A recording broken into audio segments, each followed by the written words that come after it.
Hello and you're very welcome to this pit stop for Queenz, designed by Bruno, Cathala and Johannes Goupy and published by Mandoo games.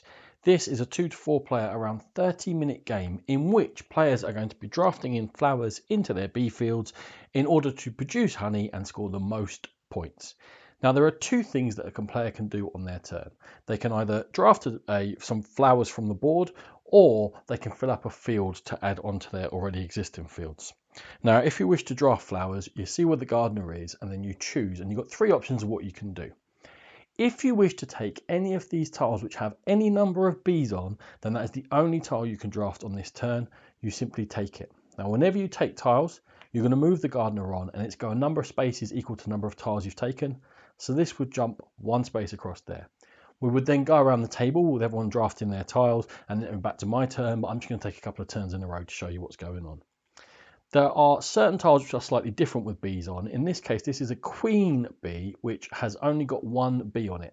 Now, the difference with this is I still take one, I still move on the gardener one, but a queen bee can be placed onto a field at the moment you take it and swapped with another flower. So in this case, I can take this flower off and put this flower on there in order to score more points at the end of the game. And we'll talk about how bees are going to score us points when I tell you how everything else works. You can take two tiles. If you take two tiles, it can be any combination of colours, including both of the same colour, which is what I'm going to do here, and take two reds. That will move the gardener on two spaces. And if you want to take three tiles, they must all be off the same colour. For example, here we go, 1, 2, 3. That will go to another player. Now, this is going to get reset sometimes. If ever the gardener turns up and that particular row or column is got nothing in it, then we're going to refill the whole thing from the stock. Also, there is a red arrow here, and when the gardener goes past that red arrow, everything will refill and we'll get new fields out. We haven't talked about fields yet, but if the fields ever empties, also they will restock up to 5 again and dwindle down. If ever you cause a restock for any reason, you're going to score 1 point on this score chart. Now, I said the first thing you can do is you can take flowers, and we've talked about that. The second thing is you can fill a field. Now, whenever you want to fill a field, you'll choose one of these tiles that's available from the market. You must be able to fill it completely unless it's the very last turn. Now, the game will end when anyone has put out 5 fields. When that happens, everyone else gets one more turn, and then you can put out an incomplete field. What fills a field? Well, any combination of flowers, and you get 3 hives you can use during the game to fill a space. So if I take this one and I wish to put it in here, what we're going to do is we're going to score points as we fulfill it. If I did put a hive down, that won't score to the end of the game, but we're not going to do that. I'm going to put this pink into play. I'll put this blue over here, and then I'll put these 3 reds across the top. Now, those are going to score me points.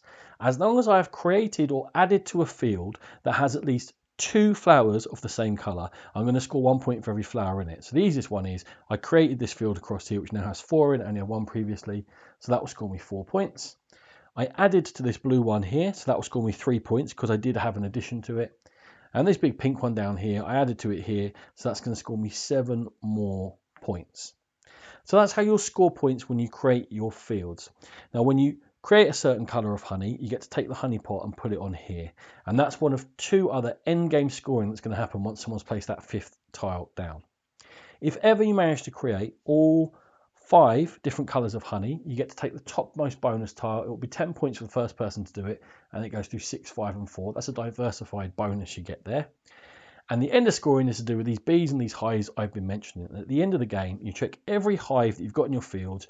You look for every single bee that's around it. In this case, I've got 5, and that will be 5 bonus points for me for that hive.